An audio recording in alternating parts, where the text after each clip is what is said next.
পেন্টানিক IT solution পার্কে আপনাকে স্বাগতম।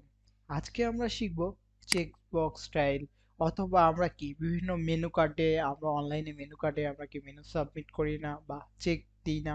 সো আমরা সেই বিষয়গুলোই কি আজকে শিখব। সো আমরা এগুলো কেটে দিই, ফার্স্টের দিকেই শুরু করি। Right main, okay, run app, so my app তো কাজ শেষ। আমরা এখন কি স্টেটফুল উইজেট নিয়ে নিব, মাই অ্যাপ। ওকে, সো আমাদের এইটুক কাজ শেষ।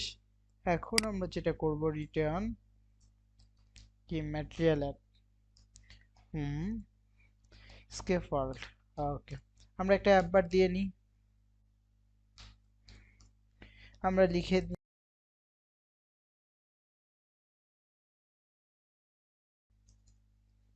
তারপর কি টেক্সট। ওকে, আমরা লিখে নিই রেস্টুরেন্টের কি মেনু কার্ড।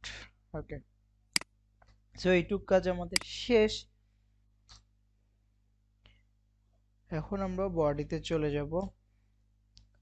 তো ওকে, কলাম নিয়ে নিব একটা। ওকে, কলাম আমরা চিলড্রেন নিয়ে নিব। কলাম তো চিলড্রেনের পরেই কাজ করে নাকি? চিলড্রেন ছাড়া তো কলাম কাজ করতে পারবে না, তাই না? ওকে, সো এবার আমরা কি করব, চেক বক্স লিস্ট স্টাইল নিয়ে নিব।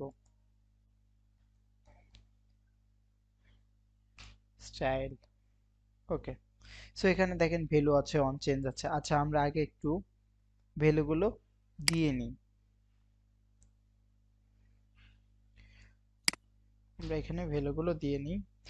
বুল ডাটা টাইপের, আমরা যখন ডাট শিখেছি তখন ডাটা টাইপ গুলো তো আমরা বলেছি বুলিয়ান টাইপের। বুলিয়ান কি ট্রু ফলস হয় না সব সময়। সো আমরা এখানে দিই value 1 equal to false. Okay, so আমরা এইটুকু দিয়ে নিলাম। আমি জাস্ট কপি পেস্ট করতেছি একই জিনিস, 2, এটা 3। সো আমাদের এই তিনটার কাজ শেষ। এখন আমাদের যেটা করতে হবে, এই যে এখানে কি ভ্যালু, তো আমরা এই ভ্যালুর নামটা আমরা দিয়ে নিই। আমরা যেটা উপরে লিখলাম, দেখেন ভ্যালু 1 কিন্তু চলে আসছে। ওকে, সো এখন কি আমাদের অন চেঞ্জের কাজটাও করে ফেলতে হবে। সো আমরা করে ফেলি।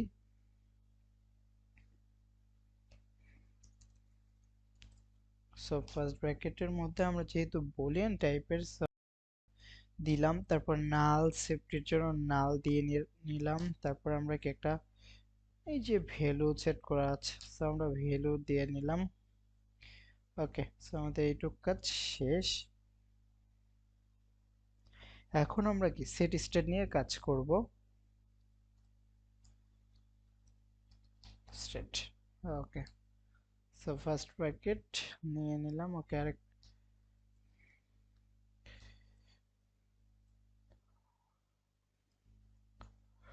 আচ্ছা, আমরা ব্র্যাকেটগুলো ক্লোজ করে নিই।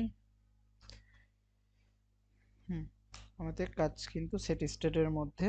সো আমরা এখন কি করব, এই যে ভ্যালু 1 আমাদের, ওকে, সো ভ্যালু 1 এন কে আমরা ভ্যালু দিয়ে নিই, এই যে ভ্যালু।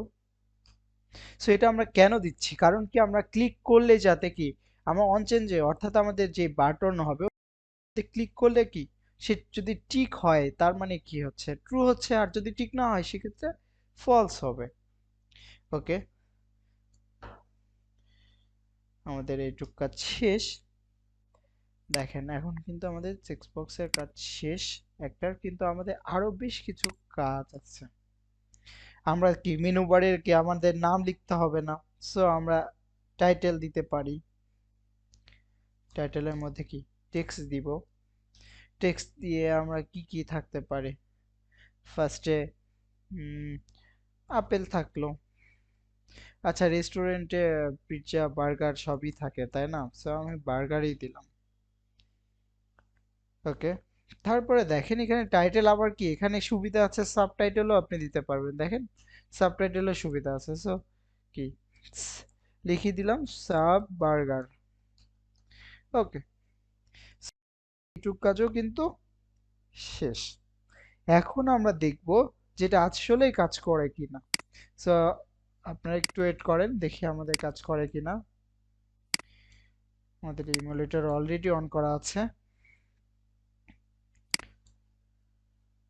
সো একটু দেখেন আমাদের কিন্তু অলরেডি রান সাকসেসফুল। ওকে, সো আমাদের কিন্তু কাজ করতেছে। আপনারা হয়তো দেখতে পাচ্ছেন যে বার্গারে ক্লিক করলেও কি আমাদের কি পরিবর্তন হচ্ছে। তার মানে যদি আমরা আরো নিই, আরো কিছু চেক বক্স নিই, তাহলে আমাদের কি কাজ করবে না? অবশ্যই কাজ করবে। আমরা আরো দুই একটা নিয়ে নিই আপনাদের বোঝার সুবিধার্থে। এবার আমরা কি, এবার আমরা পিৎজা নিতে পারি। এখানে লিখে দিলাম সাব পিৎজা। সো এখন যদি আমরা রান দিই, দেখেন কি আমাদের কাজ করছে না। সো আমরা কিন্তু এখন যদি আমরা একটা জিনিস লক্ষ্য করছেন যে আপনারা একটা ক্লিক করলে দুইটা হয়ে যাচ্ছে। সো এটার জন্য কি করতে হবে, এখানে জাস্ট ভ্যালুগুলো চেঞ্জ করে দিতে হবে। ভ্যালু টু, আবার কি এখানেও ভ্যালু টু দিয়ে দিতে হবে। দেখেন এখন কিন্তু আর চেঞ্জ হবে না, আর যেটাতে ক্লিক করব সেটাই শুধু কি পরিবর্তন হবে। সো চেক বক্স স্টাইল নিয়ে আপনাদের কোনো সমস্যা নেই। যদি সমস্যা থাকে তো আপনারা কমেন্ট বক্সে জানাবেন। ধন্যবাদ সবাইকে।